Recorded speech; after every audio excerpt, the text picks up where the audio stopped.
Aming Ama, salamat sa kalakasan, pagkakataon, at pag-asa na ipinagkaloob mo sa amin sa araw na ito. Buksan at linisin po ninyo ang aming puso at isip, nang sa ganon ay makita namin at maipamuhay ang mga katuruan na dapat namin matutunan sa mensaheng aming maririnig. Inaanyayahan ko po ang bawat isa na magkaroon ng tahimik at personal na panalangin.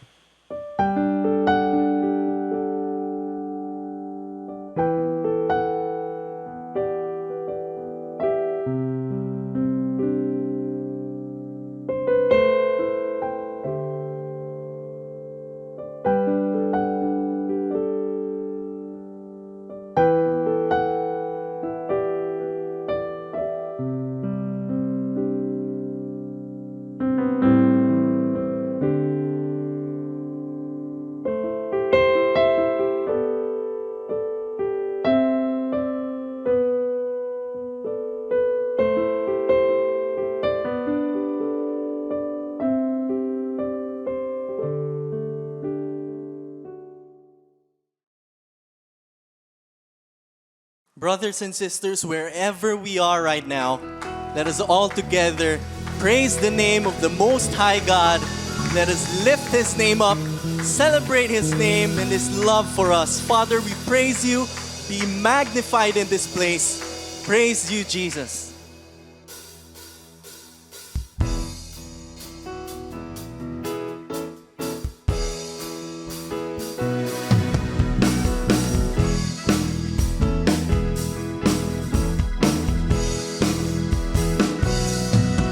Every day with You, Lord, is sweeter than the day before. Every day with You, Lord, is sweeter than the day before. Every morning I will worship, every evening I'll adore. 'Cause every day with You is sweeter, sweeter than the day before.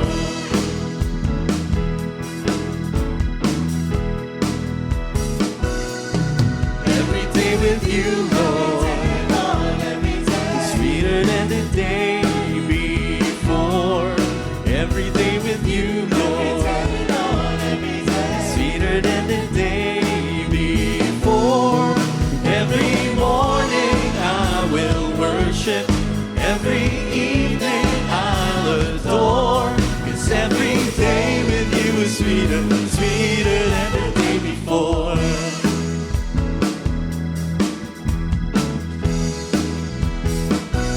What a privilege to know You like I know You, to be loved like You love me. What an honor to worship, truly worship, from this heart that You have freed. From the rising of the sun to the setting of the same, every day with You, Lord, is sweeter than the day before. Every day with You, Lord, is sweeter than the day before. Every morning I will worship, every evening I'll adore. 'Cause every day with You is sweeter, sweeter than the day before.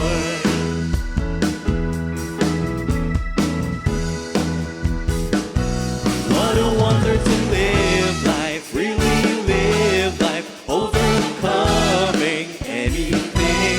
What a reason to live up, freely lift up, every day, my everything. From the rising of the sun to the setting of the same, every day with You, Lord, sweeter than the day before. Every day with You, Lord, is sweeter than the day before. Every morning I will worship, every evening I'll adore. 'Cause every day with You is sweeter, sweeter than the day before.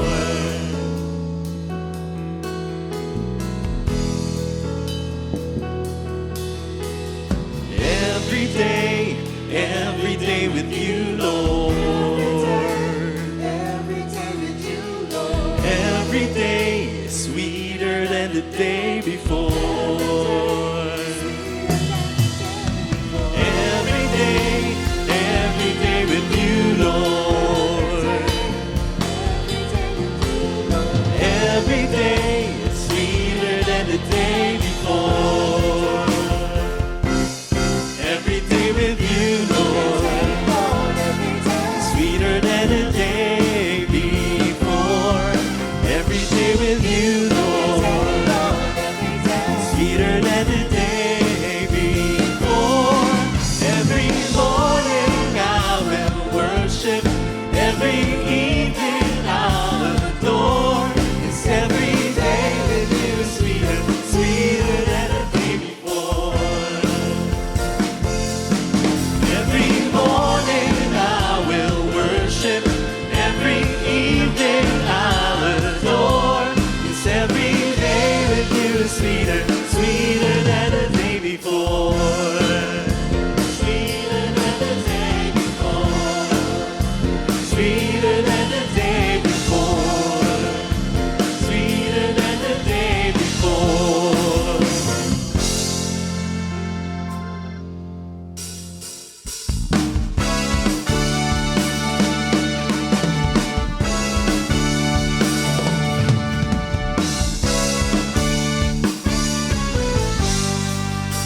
Kailangan ko ay pag-ibig niyo, O Diyos sa buhay kong ito. Ang kagalakan niyo ay kalakasan ko, kayo ang nais ko. Kayo lamang ang pupurihin, ang pangalan niyo'y dadakilain. Wala na sa inyong maihambing, ang awit ko'y sa inyong dinggin. Langit ang aking nadarama, sa tuwing kapiling ka, ang puso ko'y sumisigla, kapag sa inyo'y sumasamba.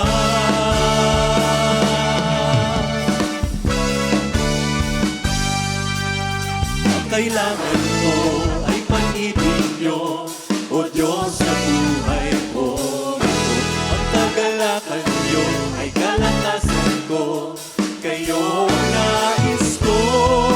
Kayo lamang ang pupurihin, ang pangalan niyo'y dadakilain. Wala na sa inyong maihambing, ang awit ko'y inyong dinggin. Langit ang aking nadarama, sa tuwing kapiling ka, ang puso ko'y sumisigla, kapag sa inyo'y sumasamba. Ang aking nadarama, sa tuwing kapiling ka, ang puso ko'y sumisigla, kapag sa inyo'y sumasamba.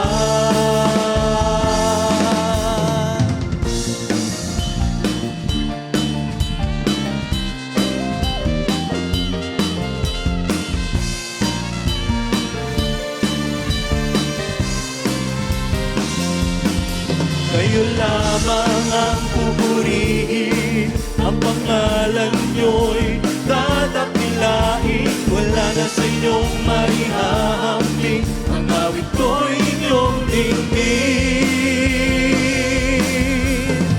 Langit ang aking nadarama, tuwing kapiling ka, ang puso ko'y sumisigla, kapag sa inyo'y sumasamba.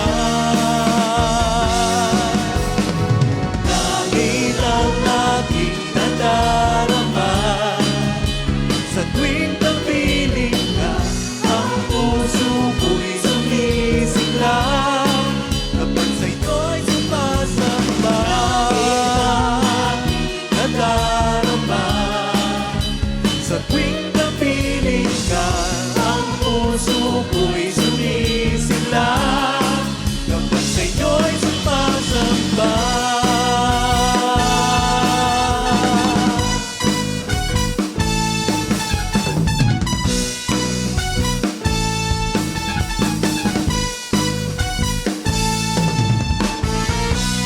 purihin, sambahin ang kataas-taasang pangalan ng ating Diyos.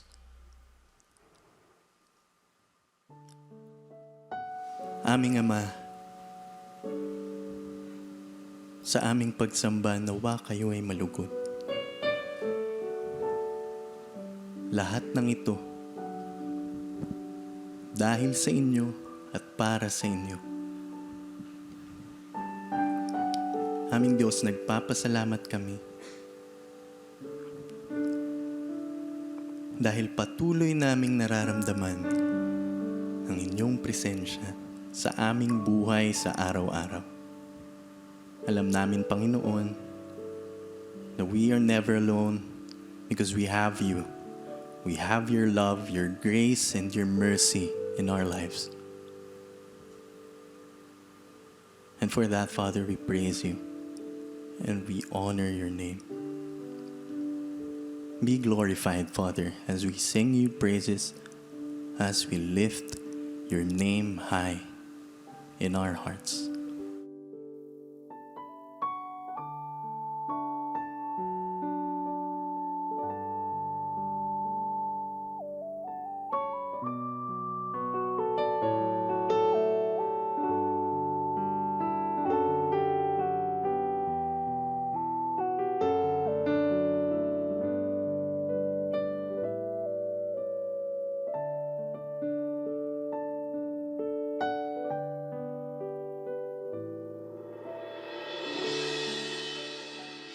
Kapayapaang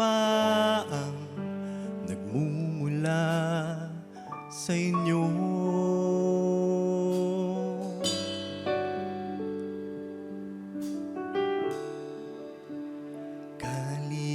Kaligayahan na kami sa piling nyo.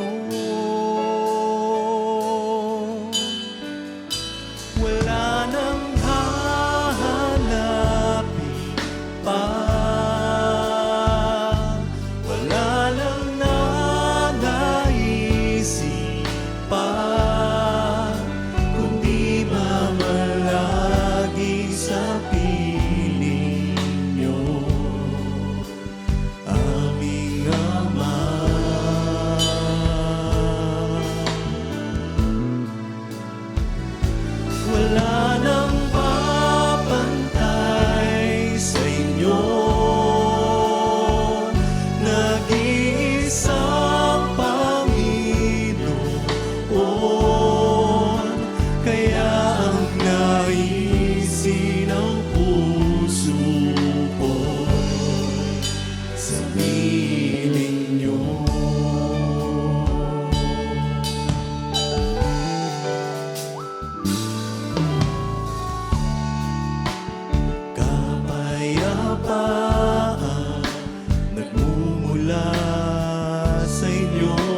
sisi ng puso ko'y sa piling niyo.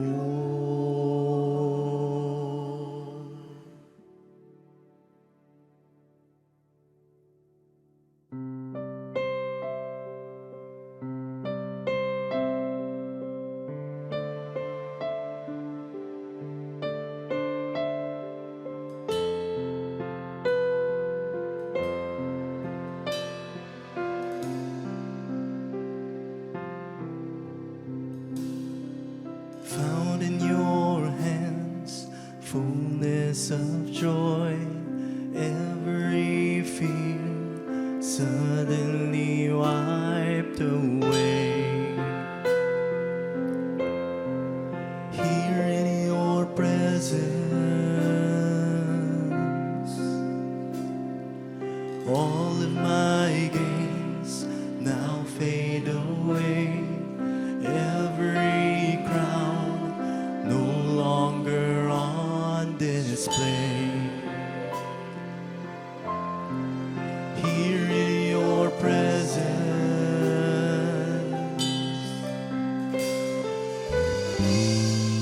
heaven is trembling in awe of your wonder.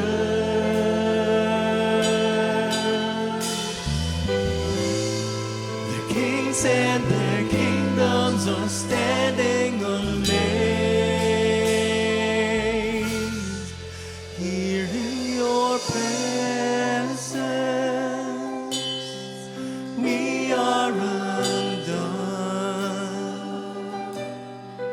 Here in your presence, heaven and earth become one. Here in your presence,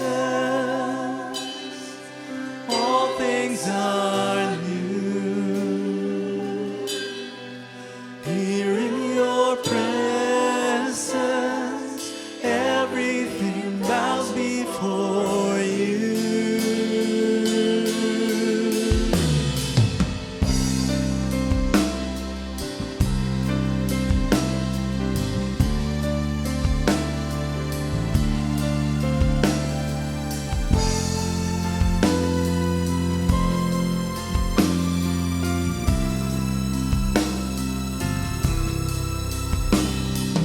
Found in your hands fullness of joy, every fear suddenly wiped away.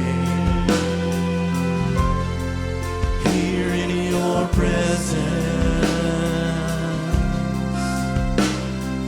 all of my gains now fade away. Every crown no longer on display. Here in your presence,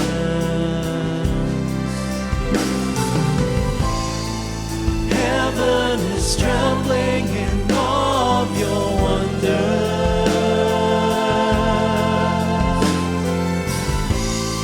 The kings and their kingdoms are standing amazed. Here in your presence, we are undone. Here in your presence,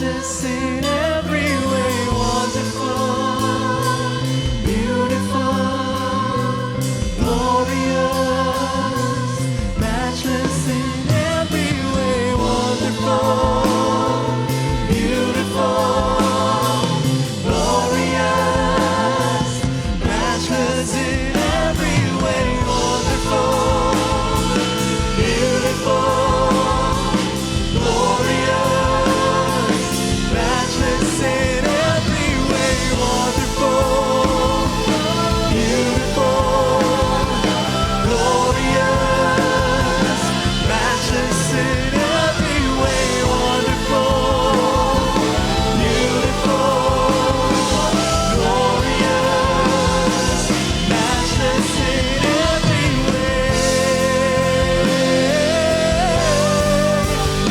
In your presence, we are undone.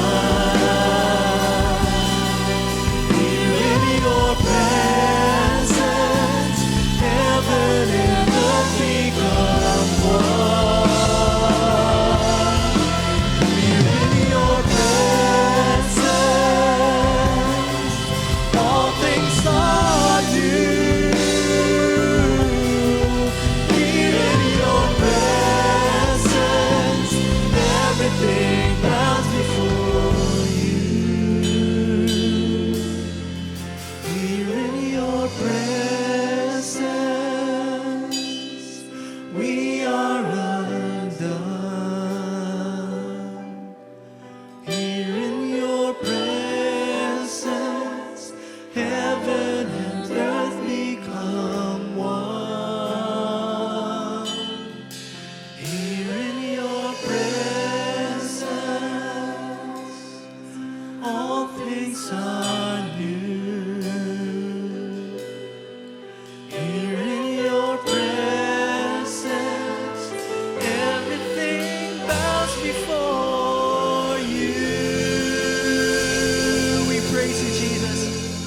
We lift your name high, aming Ama, sa patuloy naming pagsamba at paglapit sa inyo at pakikinig sa inyong salita.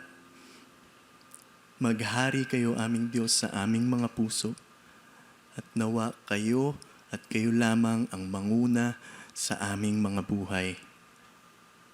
Diyos, nakataas-taasan lahat ng ito, aming dalangin sa mapagmahal na pangalan ng inyong anak na si Jesus.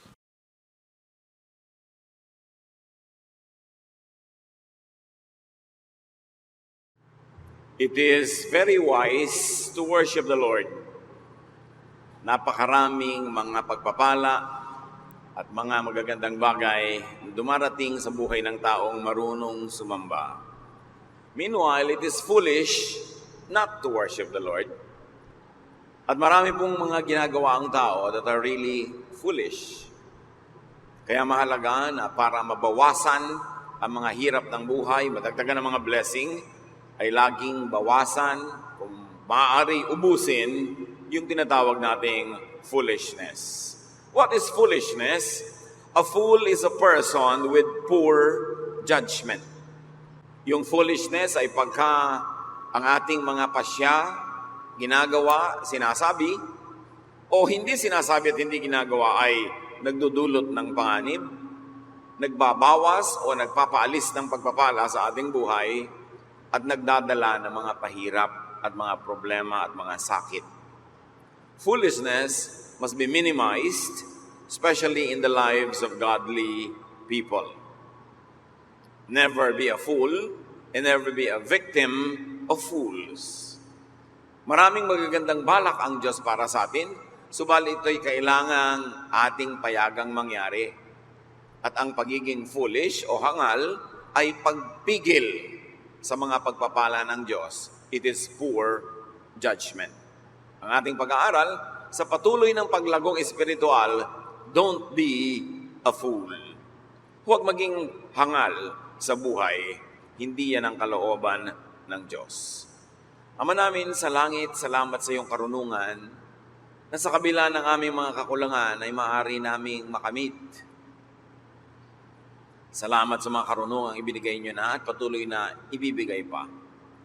Turuan nyo kami na pahalagahan ang karunungan at iwasan ang kahangalan sa buhay. Turuan nyo kaming makilala kung anong mga kahangalan na pinagagagawa namin at tulungan nyo rin kaming makilala kung may mga kahangalang ginagawang mga kapwa nang kami ay hindi makiayon, hindi madamay, at hindi magpalala ng sitwasyon. Empower us with your wisdom. Teach us, heal us. In the name of Jesus, your Son, King of Kings, and the wisest of all, we pray with thanksgiving. Hindi naman sa panghuhusga, pero mahalagang itinatanong natin lagi, kahit man lang sa loob natin, foolish ba ako? Foolish ba siya? Yan bang sinasabi niya, ginagawa, o ipinagagawa sa akin ay ikahangalan? Will it actually prevent blessings from coming my way? Will it be causing poor judgment? Proverbs 26:1, like snow in summer or rain in harvest, so honor is not fitting for a fool. Kung hindi daw ba gaano kabagay ang mga niebe o snow o ulan pag tag-araw, lalong hindi bagay na pinararangalan ang hangal o ang kahangalan. Wala sa lugar. Isa sa itinuturo sa atin ng Proverbs, do not honor fools. Huwag silang parangalan, huwag bigyan ng puwang. Hindi bagay, hindi beneficial. Do not honor fools with position or power. Kawawa ang isang bayan, ang isang lugar, ang isang tanggapan, ang isang opisina na ang mga nangunguna ay hindi marurunong. Do not honor fools with attention or recognition and even honorifics. Pag alam niyong kahangalan ang pinagsasasabi ng isang tao, kung hindi mo man siya ituwid, at least huwag mong pansinin at huwag mong itawag ng pansin ng iba para siya ay mabigyan ng dangal. Very especially, do not vote for foolish candidates kung may eleksyon. Do not appoint foolish people in positions of power. Power is from God. At pagka ang power ay nahawakan ng foolish people, ang kanyang sinusunod, hindi ang Diyos, kundi ang kalaban ng Diyos. Proverbs 26:2, like a sparrow in its flitting, like a swallow in its flying, an undeserved curse goes nowhere. Wala naman daw nararating yung pag-alipusta, pagmura, panunumpa na hindi naman bagay o hindi karapat-dapat.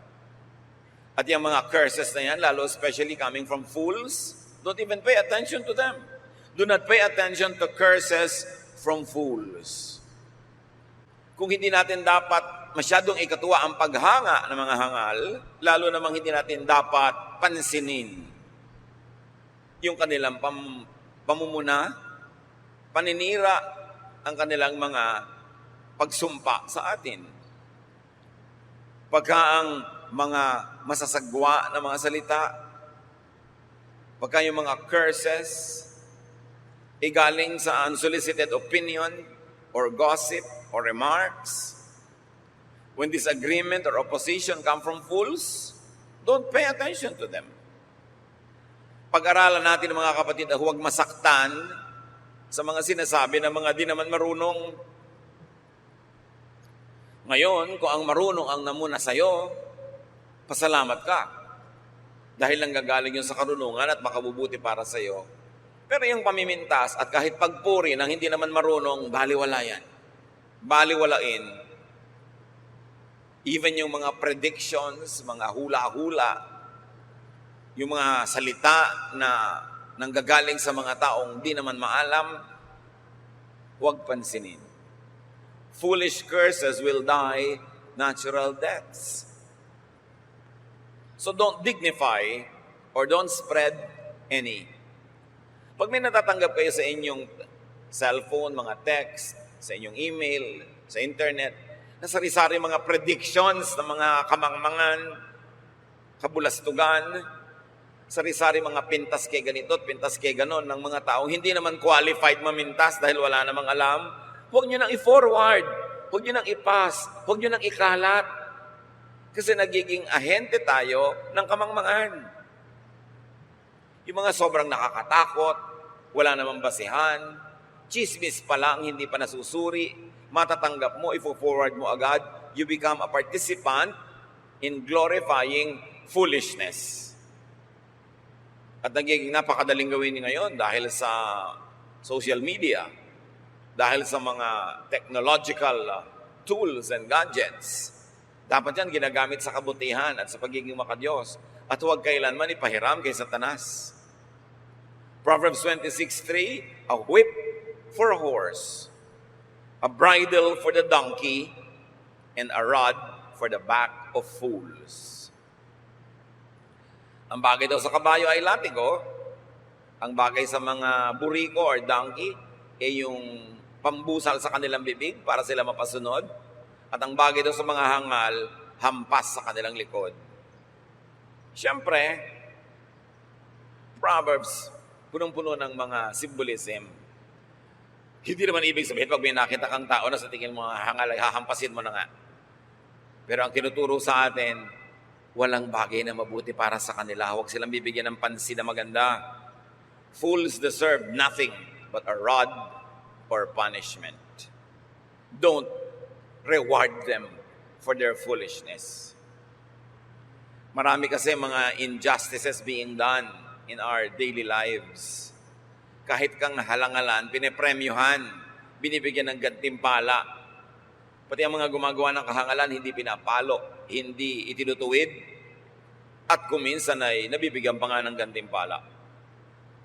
Inflict fools with anonymity and invisibility. Huwag silang gawing masyadong napapansin, nadidinig, nakikita. Minimize their celebrity.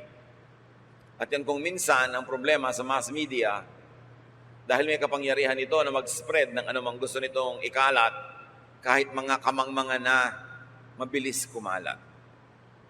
Sinusuri natin ang papakinggan, at lagi naman at lalong sinusuri natin kung ano yung ating sasabihin, i-echo, i-repeat sa iba. Paano daw makitungo sa mga foolish people? And remember, foolish means people with poor judgment. Yung mga hindi naman dapat magsalita ay nagsasalita. Yung kung kailan dapat kumibo ay hindi kumikibo. Yung hindi dapat sabihin ay sinasabi. Yun ang foolishness.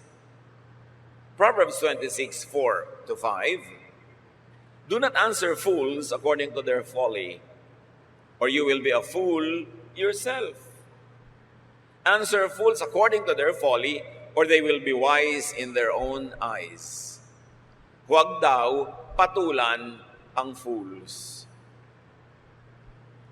Pag ang isang foolish person ay may sinabing isang foolish remark, huwag patulan, huwag labanan, ni huwag salungatin.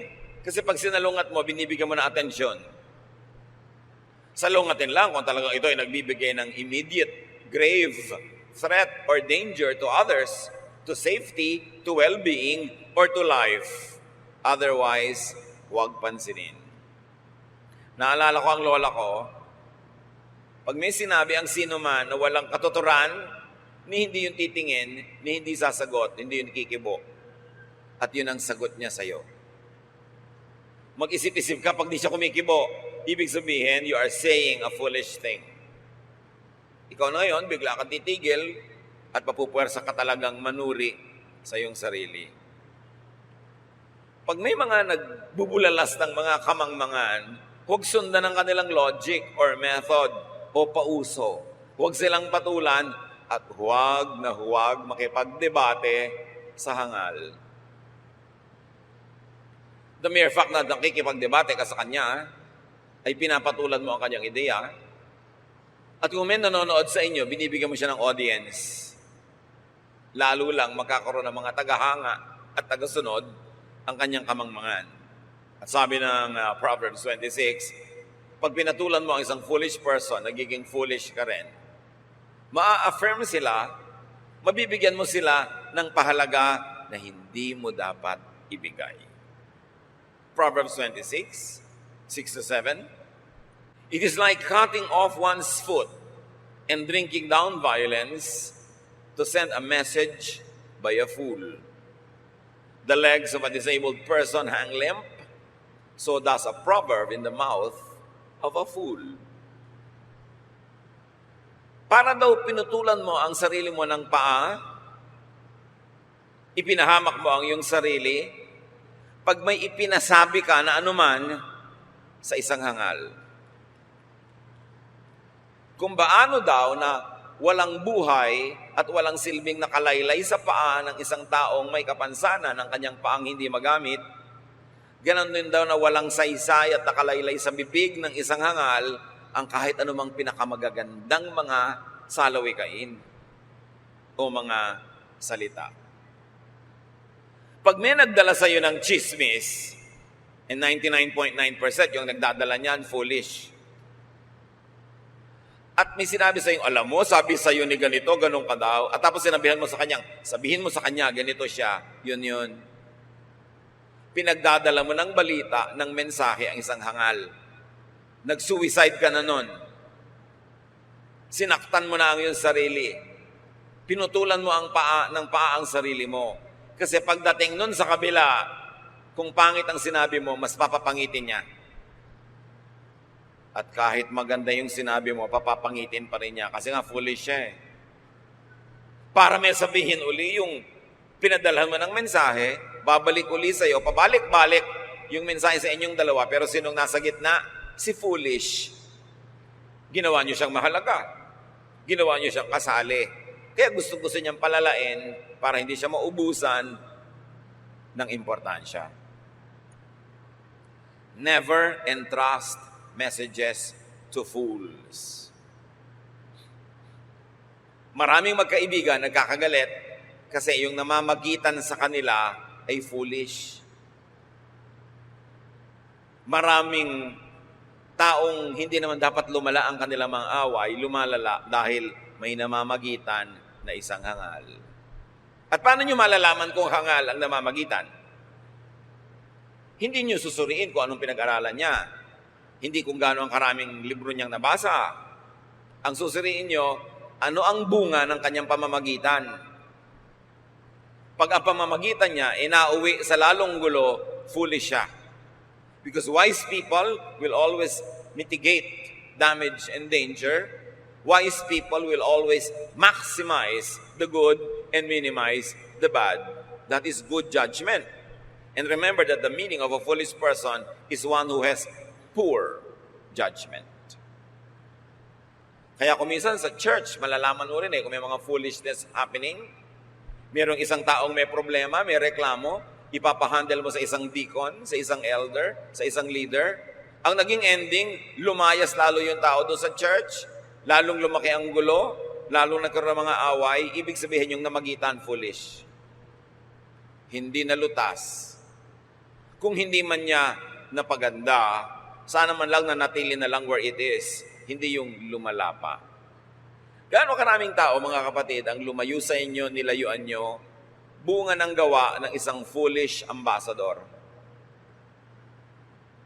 Kaya dapat matitino ang mga ambassador. Sugo ng isang bansa sa kabilang bansa. Pag hindi siya marunong mag-represent, mapapapunta sa giyera ang kanyang bansa. Hindi man giyera, madedehado, mawawala ng trade opportunities o diplomatic mileage. Dapat marunong ang pinagtitiwalaan. Pati nga si Jesus, sabi niya, do not give your pearls to swine.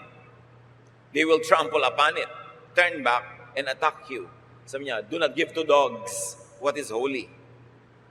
Now, it's only because the metaphor in Israel, sa kanila, yung swine at dogs are considered unclean. Which in other cultures, hindi naman. So, hindi yung dog o yung swine ang issue dito. Ang issue ay, huwag yung ipagkakatiwala ang anumang mahalagang bagay sa hindi naman dapat pagkatiwalaan. Ganun din kahit sa theology, mga kapatid. May mga mapag-aral, may mga scholar, may mga mapanaliksik, maraming malalalim, matataas na natututunan tungkol sa Diyos. at sa ating relasyon sa Diyos. Pag tinuruan nila yung mga mangmang, hindi maiintindihan ng mangmang yung itinuturo, tatawagin agad na demonic. Tatawagin agad na wrong. Magkakagulo-gulo-gulo. Kaya sabi ni Jesus, huwag niyo ipagkakatiwala ang mga perlas sa mga baboy. Paano nyo malalaman kung baboy yung pinagtiwalaan nyo ng perlas? Sa gagawin niya, hindi niya makikilala ang perlas sa kanyang halaga, hindi niya papahalagahan, sapagkat ang baboy ay naghahanap lang naman at nagpapahalaga sa kaning baboy. Pag binigyan mo ng perlas, pag dududulurogin niya ito, pag yuyuyurakan at tatapakan, magagalit, tapos susugurin ka. At huwag niyong lilimutin, ang mga baboy nung araw may malalaking pangil at pwedeng manuwag kahit ng tao. Sobrang na-domesticate lang ang baboy ngayon, nawala na yun eh. Pero yung mga baboy damo hanggang ngayon may malalaking pangil, pwede kang sugurin. Ibig sabihin yung baboy, kaning baboy ang gusto niya, binigyan mo ng perlas na mahalaga, hindi niya pinapahalagaan yun. Magagalit pa sa'yo. Ganon din ang mga mangmang. Turuan mo, magagalit. Pag ang narinig hindi gusto, pag ang narinig hindi sang-ayon sa dati na niyang alam at gusto niyang manatili sa kanyang isip, magagalit sa'yo. Pero sabi ng Bible, ituwid mo ang matalino kahit nasasaktan, magpapasalamat. Doon mo malalaman kung baboy yung napagbigyan, kung ano ang ginawa sa perlas. So do not share your pearls with swine. Do not share your secrets with chismosas. Yun din yun. Nagtitiwala ka ng isang lihim sa isang tao, perlas yun, mahalaga yun, lihim yun eh. Pero hindi niya napapahalagahan yung pagiging lihim nun. I-vulgarize niya yon, ibubulgar niya yon, ipapamalita niya, kasi baboy siya. Paano niyo malalaman kung baboy ang kumare? Ang kumpare, ang kaibigan, ang office mate? Nagkakalat ng lihim. Nagchichismis ng hindi dapat chismisin. Nagpapalala ng gulo. Nagpapaaway sa mga dapat ay pagkasunduin. Kailangan ng tao marunong. Tinuturuan tayo ng Bible, huwag kayong magtitiwala sa mga baboy. Huwag niyo naman tawagin yung kumare niyo na, huy, sabi kanina, baboy ka pala. Ano lang yun? Pangloob lang natin na assessment para makaiwas tayong mapahamak. Huwag tiwala ng tiwala. Yung, alam mo, may sasabihin ako sa'yo ko lang sasabihin, huwag mo sasabihin sa iba. Yun ang pinakamabilis na paraang ikalat ang isang balita. Kasi oras na narinig ng chismosa, yung huwag mong sasabihin sa iba, oo, pangako, promise, hindi ko talaga sasabihin. Iyon na yung merienda ko, sabihin mo lang sa akin. Kasi gustong malaman. Alam niyo yung mga taong walang halaga, walang kwenta, walang pagpapahalaga at pagkukwenta sa sarili, hindi sila nagiging importante kahit kailan, hindi sila nahihilingang tumula o kumanta, hindi sila nakukuhanan ng payo. Para sila maging mahalaga, ang ginagawa nila, nagkakalat ng chismis. Doon lang sila nagkaka-audience eh. Kung tayo'y matinong tao, kakanta ka, may audience ka kasi maganda kang kumanta. Marunong ka magturo, may audience ka kasi magaling ka magturo. Magaling ka magpinta, may manonood sa pagpipinta mo o may titingin sa ipininta mo. Mahusay kang tumugtog, may makikinig pag tumutugtog ka. Pero ang mga chismosa, walang audience. Walang magaling sa kanila. So, nakakakuha lang sila ng audience sa pagchichismis. Alam nyo kung gano'n nyo dapat pag-ingatan yan. At huwag pagtitiwalaan. So do not let and ask fools to speak for you, negotiate for you, or intercede for you. Maraming mga ganon. Yung mga kakilala nila, kumare nila, ipapakilala nila sa mga sarili nilang asawa. Tapos ikukwento nila kung gaano kahusay magmahal ang asawa nila, kung gaano kabait. Mamaya, inagaw na ni kumare. Huwag kang nagkukwento kay kumare tungkol sa asawa mo. Never. Kasi pagkapintasan ng asawa mo, ang sinabi mo kay kumare, ikakalat niya yon kasi tuwang-tuwa siya dahil mas mabuti ang asawa niya kaysa sa'yo. Parang siya ang panalo. Pero pagka mga kapurihan ng asawa mo, ang ikinuwento kayo kay kumare, nagsisimula siya maging interesado. Kaya maraming kumare, yun ang nakakaagaw eh. Don't be foolish. Never share these things with your friends. Alam niyo, sa department na yan, mas matatalino ang mga lalaki kaysa sa babae. Ang mga lalaki, among mga kapwa lalaki, hindi pinag-uusapan yung asawa nila. Yung mga kerida nila, pinag-uusapan. Pero yung asawa, never. Pero yung mga babae, lalo't napaupo, kumakain ng maruya, humaba-habang oras, ang topic mga husband nila, mga ginagawa nila sa kama, ikinukwento sa kapwa mga babae. Sa palagay nyo, hindi sila naku-curious? Tapos magtataka kayo, kung maagawang kayo? Don't be foolish. Bad judgment yan. Iniingatan ng ganyan mga bagay. Let the marriage bed be held in honor among all. Pag sobra ka madaldal at nagtiwala ka sa foolish people, talo ka. Bakit ka na pag-uusapan? Ba't kumakalat ang mga bagay-bagay na hindi dapat kumalat? Nagtiwala ka sa swine. Kaya mga kapatid, baliktarin natin to. Pag kayo ang pinagkakatiwalaan, that is sacred. Pag may sinabi sa inyong bagay na mahalaga, lalo't dapat ilihim, isang banal na bagay yun. Hindi nyo dapat babaliwalain. Dapat igalang. Huwag ikalat.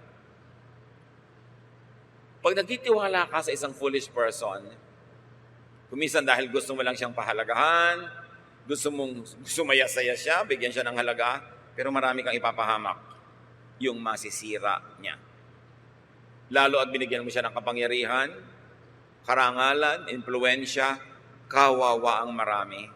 Proverbs 26:8, it is like binding a stone in a sling to give honor to a fool. Para ka daw nagbala ng bato sa isang tirador, pag pinapahalagahan mo ang isang taong hangal. Parang naglagay ka ng bala sa loob ng isang baril, ganun ang pagbibigay mo ng halaga sa isang taong di dapat bigyan ng honor. Honoring and empowering a fool would hurt others. Maglalagay ka ng isang political appointee, kahit foolish siya, sa isang posisyon sa gobyerno, mapapabayaan ang trabaho, maraming hindi mapaglilingkuran, maraming mawawaldas, maraming nadadamage when you give honor to a foolish person. Do not affirm fools at the expense of others. Proverbs 26 verse 9, like a thorn bush brandished by the hand of a drunkard is a proverb in the mouth of a fool. Kung paano daw yung mga matitinik, mga nakakasakit na bagay, ay ibinigay mo sa kamay ng isang laseng na pwedeng kung saan-saan niya ito gamitin, ihampas, iwasiwas, ganon din daw ang pagbibigay ng matatalinong salita sa isang taong hangal naman. Gagamitin lang niya yon para makasira. Fools misuse good words and ideas. Like foolish theologians misuse the Bible and destroy many people. Kahit ang mga salita sa Bible na ang gaganda, pag hinawakan ng hangal, makakadamage sa kapwa. Makakasira. Makakabawas ng blessing, makakadagdag ng pait at sakit at mga pagdurusa. Kahit maganda yung salita. Pag ginamit ng isang mangmang, naiiba ang talab. Fools misquote and take words out of context. Therefore, fools should never be made to speak for you. Mahalaga mga kapatid, ma-develop natin yung ating communication skills. Kung meron kang gustong sabihin sa isang tao, lalo mahalaga at masaya na bagay, ikaw mismo magsabi. Huwag mong ipagkatiwala sa iba. Pwede ba kausapin mo naman si ganito? Sabihin mo ganito, ganon, ipaliwanag mo naman ang kalagayan ko? Pag yung napagtiwalaan nyo ay foolish, mapapasama kayo. Matuto kayong magsabi para sa inyong sarili. Talunin ang pagiging mahiyain dahil buhay nyo ang nakataya. Pag gumagamit kayo lagi ng go-between, ng padrino, paano kayo nakakatiyak na tama ang representation? Ganyan-ganyan din. Yung mga nagtitiwala sa mga abogadong hindi magaling, natatalo sa kaso. Ang ganda-ganda ng kaso nyo, panalong-panalo kayo, biglang natalo kayo kasi hindi magaling yung nag-represent. Di ba ganyan din yung komisyon yung nagpaparepair ng muka, mga nagpapa-facelift? Hindi magaling yung gumawa. Napalipat na ang ilong sa pisngi, tumabingi na ang muka, imbes gumanda ang buhok, nakalbo, imbes gumanda ang mata, na iba ang itsura. Kasi hindi magaling yung gumawa. Tatandaan nyo, kahit gaano kang gagaling na salita, kang gagaling na instrumento, pag ang humawa kay hangal, makakasira. Kaya hindi dapat pagtiwalaan. Lugi ang misrepresented by foolish relatives or friends or co-workers. Lugi ang makikinig sa mga foolish. Bago kayo makinig, bago magpa-impluensya, suriin nyo muna, foolish ba to o wise? Tingnan nyo ang track record. Meron ang gagaling magsalita, akala mo kang gagaling, pag tinignan mo naman ang buong buhay niya, wala namang na-accomplish. Walang nagawang tama, walang naging bunga. Baligtad pa nga, ang daming naging kaaway. Bibigyan mo ng taniman, walang bumubunga at tumutubo. Bibigyan mo ng puhunan, nalulugi. Bibigyan mo ng trabaho, natatanggal. So bakit kayo makikinig sa ganon? Bakit makikinig sa pangako? Ganon naman ang mga politicians at kahit mga nanliligaw, puro pangako. Wag na wag kayong pabola sa pangako. Kasi future pa yon. Madaling sabihin. Ang lagi niyong titingnan yung past, yung nakaraan, yung accomplishment. Hindi naman yung past na nagkasala, nagkamali, kasi pwede naman magsisit magbago ang tao.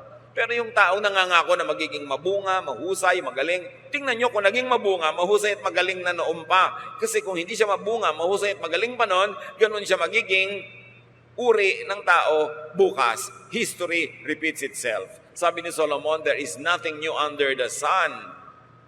Everything has been and will be again. Ang tamad, liban na lang tunay na magkaroon ng kaliwanagan o paghimalaan, tamad kahapon, tamad ngayon, tamad pa rin yan bukas. Huwag ipagkatiwala ang iyong buhay sa hindi pwedeng pagkatiwalaan. Proverbs 26:10, like an archer who wounds everybody, is one who hires a passing fool or drunkard. Noong araw kasi, ang usong weapon ay pana. Ituturo mo sa taas, hihigitin mo yung tali, pawawalan mo yung pana, liban na lang, napakagaling mo, hindi mo alam kung kanino yung tatama. Ngayon, pagka New Year, pag may mga pagsasaya, foolish people, nagtataas ng baril sa hangin, kinakalawit ang gatilyo, hindi naman nila alam kung kanino tatama yung bala. Ganun daw. Pag nagtiwala ka sa isang hangal,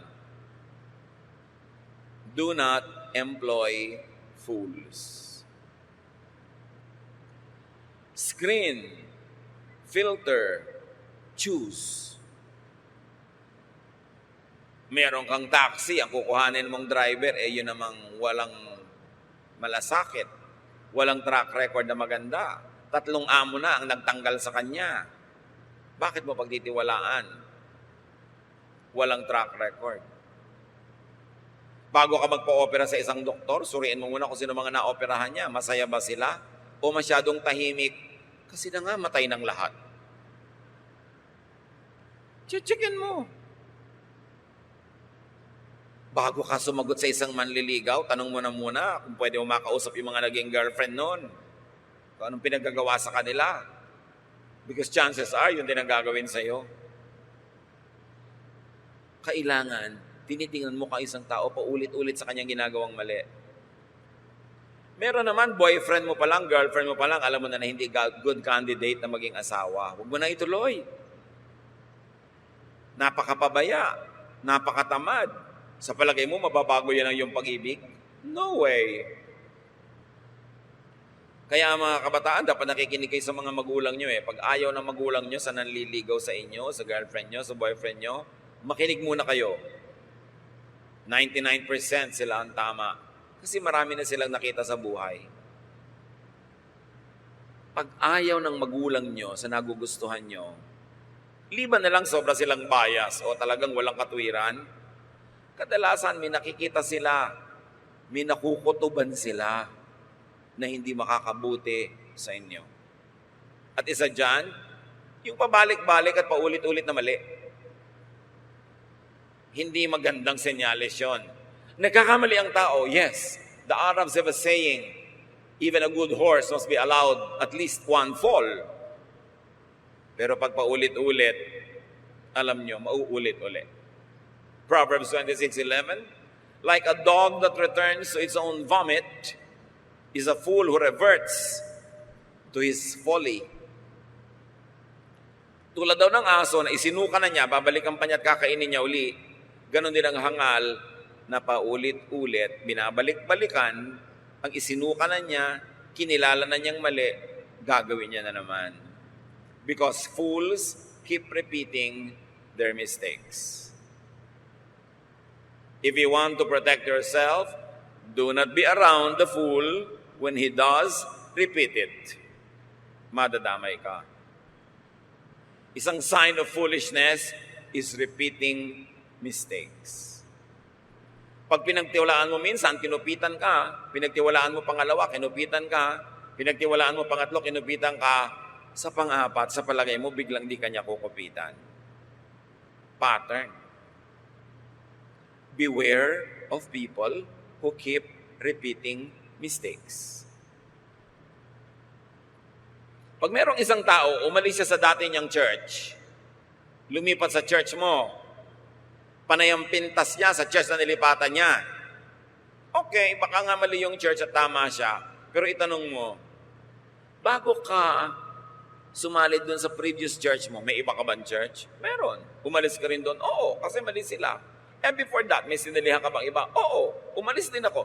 Pag nakakatatlo, apat na siya ng inalisan, alam nyo na, baka siya na ang problema. Alam nga namang 4-5 churches, mali, siya lang yung kaisa-isang tama. Ganon din pag ang isang tao, marami na nakaaway. Nakaaway yung kumari, ilang kumari na nakaaway. Napalayas sa apartment na tinitira, ilang beses nang napalayas. Nanuba sa inutangan, tapos nagkakabistuhan kayo, ang dami na palang nasuba. Pag-ingatan nyo yun. Dahil ulitin niya yun. Can a leopard change its spots?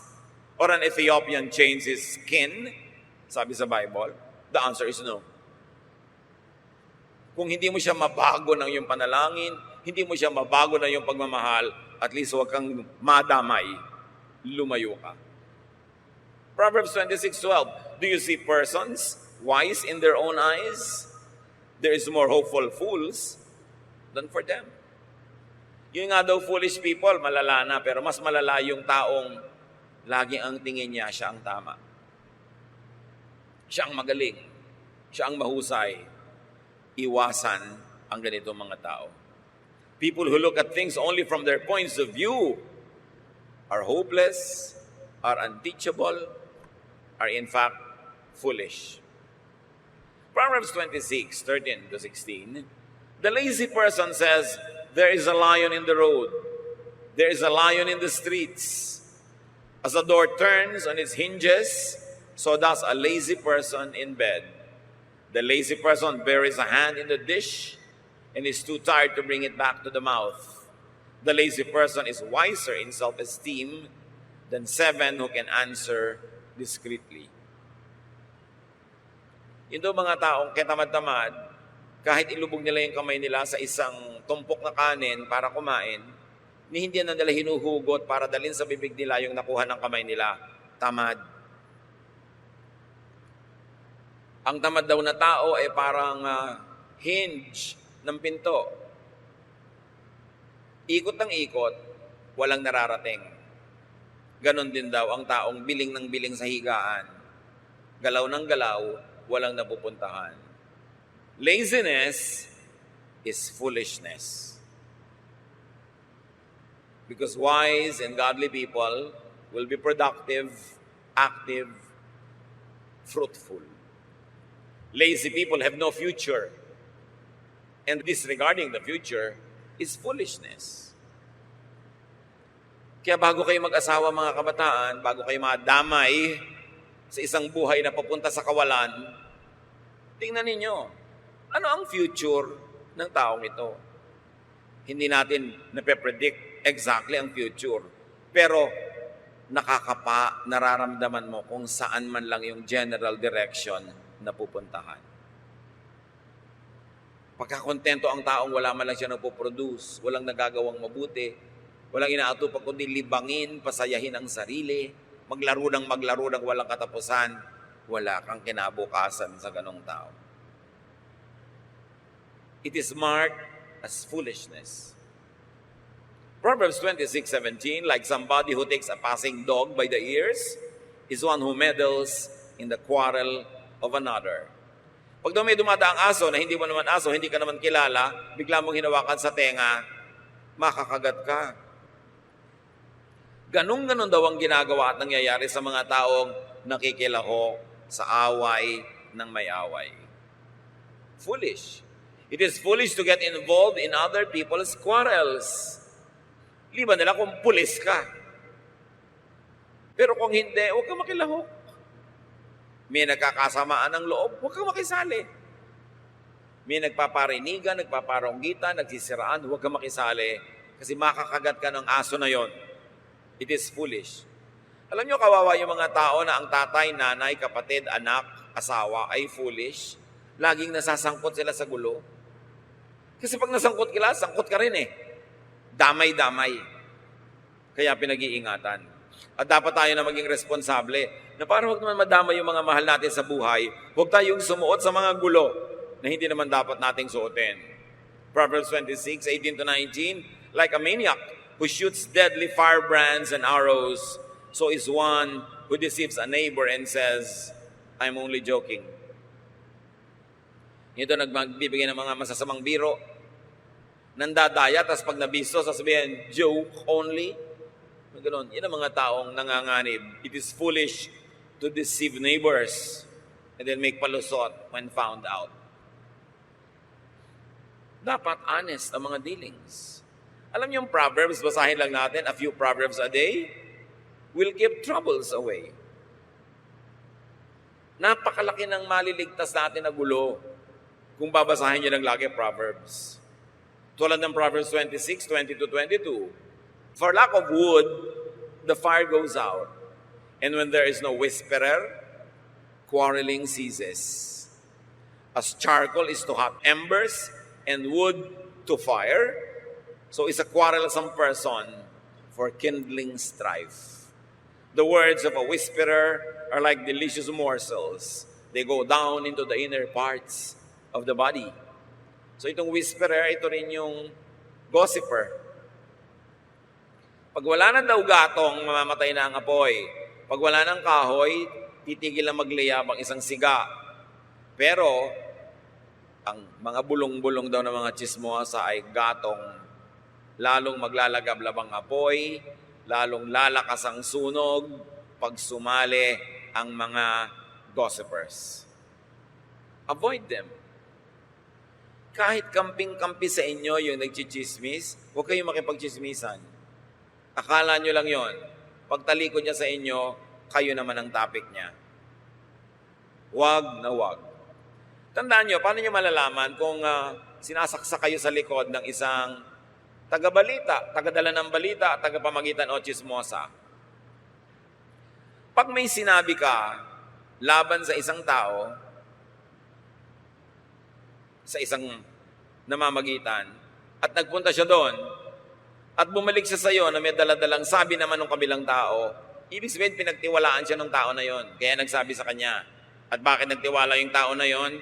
Sinaksak niya kayo sa likod. Kasi kung kayo inirepresent niyang mabuti, nagsabi ng magaganda tungkol sa inyo, doon sa inyong kalaban, hindi naman yung pagtitiwalaan ng kalaban nyo na magsabi pa siya ng iba eh.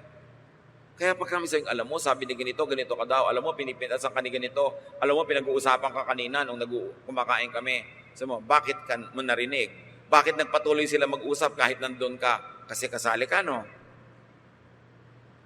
Kasi kung talagang naninindigan ka para sa akin, kung talagang pinagtatanggol mo ako, hindi sila magsasalita pag nandun ka. The mere fact na may nasasagap kang balita at sinasabi nila, ibig sabihin nakikipagkwentuhan ka ayon sa kagustuhan nila. Huwag kayong magtitiwala sa ganito mga tao. And the Bible is clear, gossiping is foolishness. Do not let a gossip worsen existing quarrels. Kung talagang gusto ninyo na makasundo ang inyong kagalit, magkaroon ng katahimikan at kapayapaan, diretsahan yung kausapin yung tao, huwag kayong magparaan ng mga salita sa mga kung sino-sinong namamagitan. Dahil wala kayong kontrol sa sasabihin niya. Kung honest kayo, gusto niyo magkaroon ng kasunduan, tapangan ng loob, makipag-usap ng mukhaan sa dapat kausapin. Do not gossip only to worsen existing quarrels. And do not be deceived into enjoying gossip. Ang mga salita daw ng mga gossips ay napakasasarap na mga mumunting pagkain na nakararating sa kaloob-looban ng sikmura. Masarap lulunin, masarap tunawin. Kaya pag nasasarapan ka na sa chismisan, it's time to disengage. Because it will never give you anything good. Akala nyo ba mga babae lang mahilig sa chismis? Nako, marami ring lalaki mahilig sa chismis. Simple lang magdala. Pero mga chismoso rin. Kaya lahat, babae at lalaki, dapat nag-iingat. Proverbs 26:23-26, like the glaze covering an earthen vessel are smooth leaves with an evil heart. An enemy dissembles in speaking while harboring deceit within. When an enemy speaks graciously, do not believe it. For there are 7 abominations concealed within. Though hatred is covered with guile, the enemy's wickedness will be exposed in the assembly. Mga poetic language. Pero ang sinasabi lang, huwag kayong magpapapaniwala sa sobrang gandang magsalita. Sa matatamis na mga pangungusap, mas pag-ingatan nyo ang sobrang matamis ang dila at masarap magsalita. Kadalasan, ang tamis nito ay mayroon lang ikinukubling anghang at pakla at pait. Mas mag-ingat. Do not be deceived by sweet words. Yung mga pinagtaksilan kayo ng asawa, tapos nung mabisto nyo, ang sweet-sweet ng words. Sinali nyo ulit sa inyong joint bank account. Binigay nyo uli ang susi ng condo. Mag-ingat kayo. So, bakit ngayon ka lang natutong magsalita ng masarap at maganda, nang nabisto kita? Mag-ingat sa mga pangako. Paulit-ulit, kawawa kayo kung lumaon. Mabuti kung bata kayo na pwede pa kayo makarecover pag nadaya. Pwede pa kayong maghanap buhay uli para magkapera. Pwede pa uli kayong magsimula ng isang buhay. Pero paano kung over the hill? Medyo 1:00, 2:00 na ng hapon ang buhay nyo, malapit na lumubog ang araw, doon pa kayo madadaya. Ang hirap na makarecover. Kaya dapat nag-iingat na mabuti. At ang makakadaya lang sa inyo mga kapatid ay yung pinagtitiwalaan nyo. Tatandaan nyo yun. Kasi hindi kayo pwedeng dayain ng taong di nyo pinagtitiwalaan. Wala siyang chance. Kaya sasabihin ng iba, kung sino pa ang pinagtiwalaan ko, yun ang nandaya sa akin. Natural, paano ka dadayain nung di mo pinagtitiwalaan? Wala yung pagkakataong magawa yun. Kaya yung mga pinagtitiwalaan natin, dyan magmumula ang mga mandaraya sa atin. Hindi lahat. Pero kami mandaraya sa inyo, yun lang munang pinagtiwalaan nyo na. Kaya nag-iingat tayo.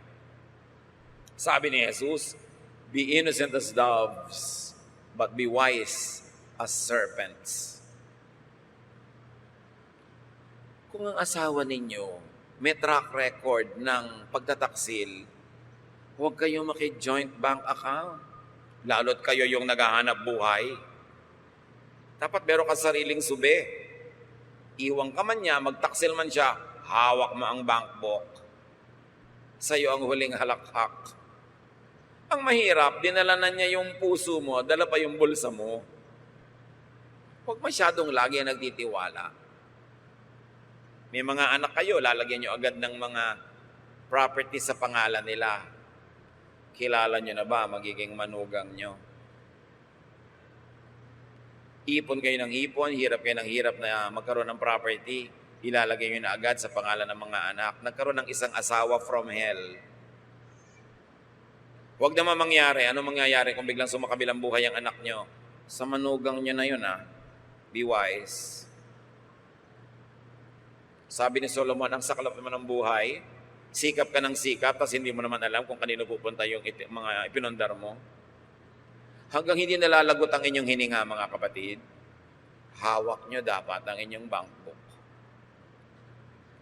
Hanggang hindi kayo nawawala ng ulirat, kayo ang may control ng inyong mga bienes, mga kayamanan. Kasi ang saklap na ikay wala nang magawa, paralitiko ka na, nakahiga ka na dyan, iba ang may hawak ng kayamanan mo. Baka hindi ka ibili ng lason kung gustuhin mo mang magpakamatay. Maging matalino. Huwag tiwala ng tiwala. Kung alam nyo lang sana at kung maisisiwalat ko lang ang lahat na ipinagtatapat sa akin ng mga pamangkin ko sa Facebook. Mga taong nagtatrabaho abroad, hirap na hirap, nagtitiis, nagtitipid, tapos nilulus tayo, winawaldas ng asawa dito yung pera sa piling ng iba. Tatandaan nyo, ang pwede lang mandaya, yung pinagtitiwalaan. Hindi ko naman sinabing huwag na lang kayo magtitiwala sa mga asa-asawa nyo. Huwag lang todo.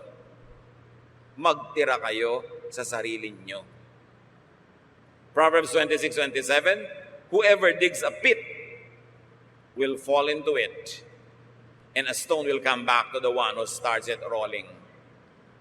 May ganti-ganti daw ang buhay. So magpakatalino, huwag ka magplano ng masama laban sa kapwa mo dahil sa iyo mangyayari yon. Talbog sa kanila, dikit sa iyo ang mga masasama mong binabalak laban sa kanila. What you plant is what you will harvest. So sino na naman ang foolish people? Yun nagtatanim ng masama. They are so foolish that they don't realize na masama rin ang aanihin nila. Sino ang matalinong tao? Yung nagtatanim ng mabuti at tama. Kasi yun ang aanihin nila. People receive what they give. A lying tongue hates its victims, and a flattering mouth works ruins. Basta raw, pinagsisinungalingan ka, kinamumuhian ka. Medyo extreme yung application nun, pero ang ating appreciaten, yung katotohanan nun. Pag niloloko ka, hindi ka mahal. Ganun lang yan. Niloloko ka, kasi mahal kita. Ba't ka maniniwala? Ang nagsisinungaling, yung pinagsisinungalingan niya, sinisira niya. So paano ka maniniwala na mahal ka, pinagsisinungalingan ka? Be careful with liars and flatterers. Laging magtira para sa sarili. Huwag todo bigay. Huwag sobrang padala sa mga nambobola. Napansin niyo ba mga kapatid, may mga tao, gusto nila binobola sila.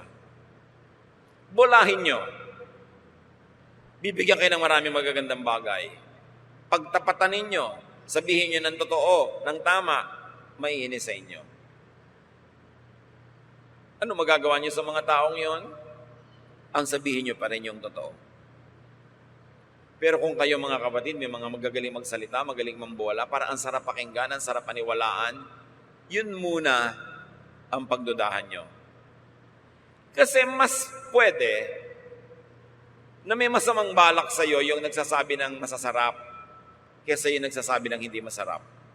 Baka nagpapadama. Baka may balak na maging ganansya sa pambobola. So sa buhay natin mga kapatid, napakarami na niyan at di natin dadagdagan pa. Pero tambak-tambak pa ang maraming verses. Ibig sabihin lang, don't be foolish and don't be a victim of foolish people. Identify who are foolish persons that you need to be careful with.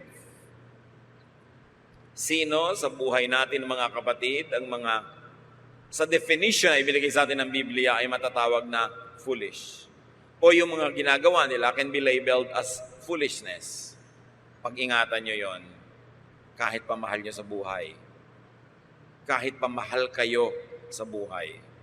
Mag-ingat. What things do you do could be labeled foolish by the standards that we have reviewed? Siyempre, hindi lang naman natin hahanapin yung foolishness sa iba. Susuriin din natin ating mga sarili. Baka may mga pinagagagawa tayong foolish things that don't please God, that will not be beneficial to us. Dapat tigilan. Because wisdom means godliness. If wisdom means godliness, what do you think does foolishness mean? It means wrong. It means evil. Foolishness means ungodliness. Dapat tanggalin sa buhay natin at dapat pag-ingatan kung nasa sa iba. Glorify God with wisdom. Avoid foolishness. Avoid fools. Ngayon, may mga taong may foolish side lang pero may wise side. So ang pag-iingatan lang natin yung foolish side niya. Pero ang mahalaga, huwag buong buo ang pagtitiwala. Lagi mo nang susuriin. Lalo yung mga taong malapit tayo, hindi natin nire-resist, wala tayong protection from them, mas kaya nila tayong madamage. And sometimes, they may mean well, they may be sincere, but nevertheless, they remain foolish, they will still be very destructive. Kaya dapat ingatan, at kung maaari ay turuan pa nga. Suriin natin ating mga sarili, mga kapatid. Aming Diyos, turuan niyo po kaming maging mapanuri. Ano po sa mga ginagawa namin ng kahangalan na dapat naming tigilan, bawasan, puksain? Sino sa mga pinagtitiwalaan namin ang may mga ginagawa mga kahangalan na maaaring makasira sa amin, O Diyos? Turuan niyo rin kaming maging mapanuri. At maging sa mga gumagamit ng iyong salita ng Biblia na maaaring foolish ang interpretation, foolish ang application. Huwag kaming mabulag na kung mo ginagamit ang iyong salita ay agad-agad na kaming maniniwala, lululunin na namin at i-apply sa aming buhay. Suriin pa rin namin kung sino ang nagtuturo. Suriin namin kung saan nanggagaling ang pagtuturong yon. At suriin namin kung saan patungo kung sundin namin ang mga turo. Maging marunong kami, hindi lang sa pang-araw-araw na buhay, kundi higit pa ron sa aming spiritual lives. Teach us to identify foolish theology, foolish hermeneutics, foolish interpretation and application of your very wonderful and beautiful and powerful words. Magbulay-bulay tayo, mga kapatid. Not one person can be free of foolishness. And perhaps nobody could be perfectly free of foolishness this side of eternity. But what is important is to grow from glory to glory, to be less and less foolish, and to be more and more wise. Lead us, Father. Teach your people. Sensitize us so that we can know our own foolishnesses and we can avoid that which belongs to others. Be with God in silent reflection and be wise.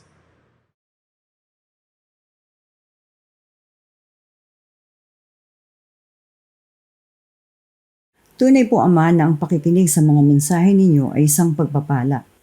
Dahil nakadaragdag po sa aming karunungan ang mga kaalamang napupulot namin mula sa mga mensahe ninyo. Sa mensahe po ninyo sa araw na ito, Ama, salamat po dahil pinaalalahanan ninyo kami na kami po ay dapat na maging maingat. Nasuriin po naming mabuti ang mga taong aming nakakasalamuha, nakakausap, nakikilala at nakakasama, upang makaiwas po kami sa mga taong hangal na maaring magtulak sa amin na makagawa ng kahangalan. Salamat po sa pagpapaalala na bilang mga anak ninyo ay hindi po kami dapat maging hangal. Sa halip ay pairalin po namin ang karunungang nagmumula sa inyo upang kami po ay maging marunong sa lahat ng pagkakataon. Sumandali po kaming mananahimik upang magpaabot sa inyo ng aming mga personal na panalangin.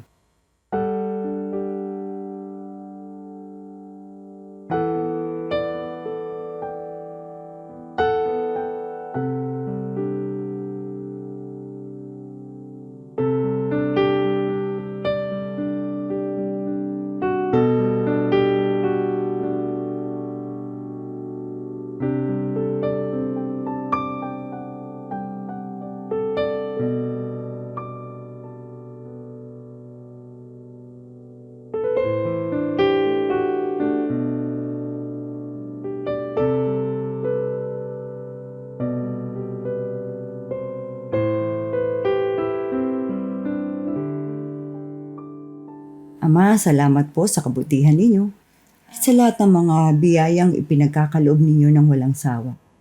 Di man po namin kayang suklian ng mga bagay na ito, ay marapatin niyo lamang po na kami ay makapagpasalamat sa inyo. Tanggapin po ninyo ang aming mga handog na nagmumula sa aming mga puso.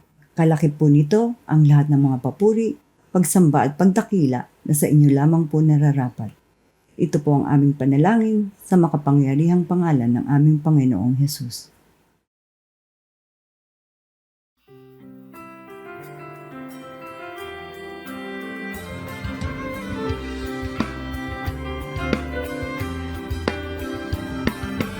Aking mga kamay, naghahan ng tanging alay. Mula sa puso ko'y tigil, salamat na hatid. Upang salita niyo ay palaganapin, mapalawak ang makalangin na gawain. Tinig na umaawit, pagpapuri ang inihahatid. Salamat ang sinasabi, ang kalakay walang pagin. Upang sayang ibinabalik, pagkabiyayang galing sa langit. Tunay at mayaman, inyong pag-ibig. Ang aming alay, O Diyos, ay gagawin. Handog na pinakamainam, ang aming gagawin. Lahat ng ito'y sa inyo dinanggaling. Manalaan tungo sa inyong gawain. Ang aming alay, O Diyos, ay tanggapin. Handog na pinakamainam, ang aming gagawin. Lahat ng ito'y sa inyo dinanggaling. Nakalaan tungo sa inyong gawain.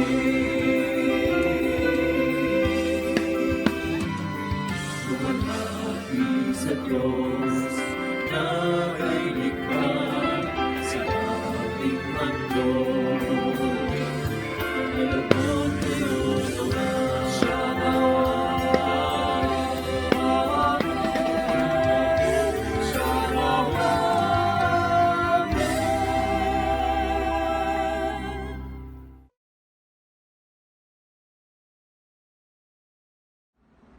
Maraming salamat po, aming Diyos, aming Ama, sa pagkakataon na ibinigay ninyo sa amin upang kayo'y sabay-sabay naming mapapurihan at mapasalamatan.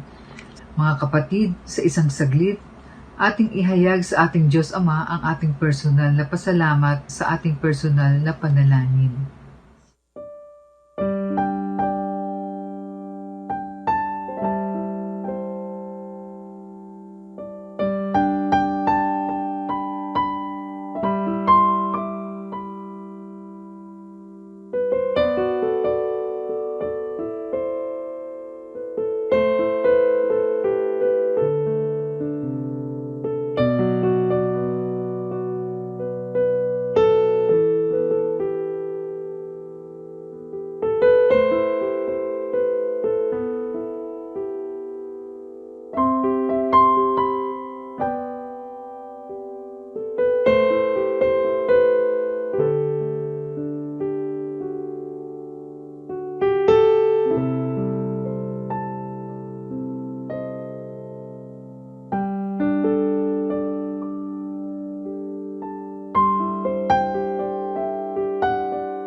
Muli, Ama, maraming salamat po sa pagtugon ninyo sa aming mga panalangin. Mga kapatid, sa pansamantala nating paghihiwalay, taglayin natin ang kapahingahan, kapayapaan, pag-iingat, pagpapala at pag-ibig ng ating Diyos na buhay.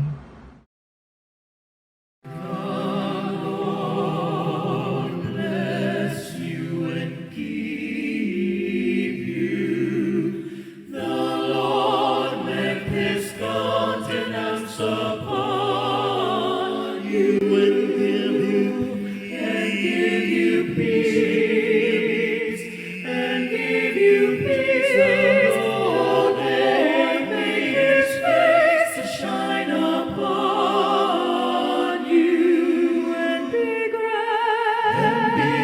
gracious unto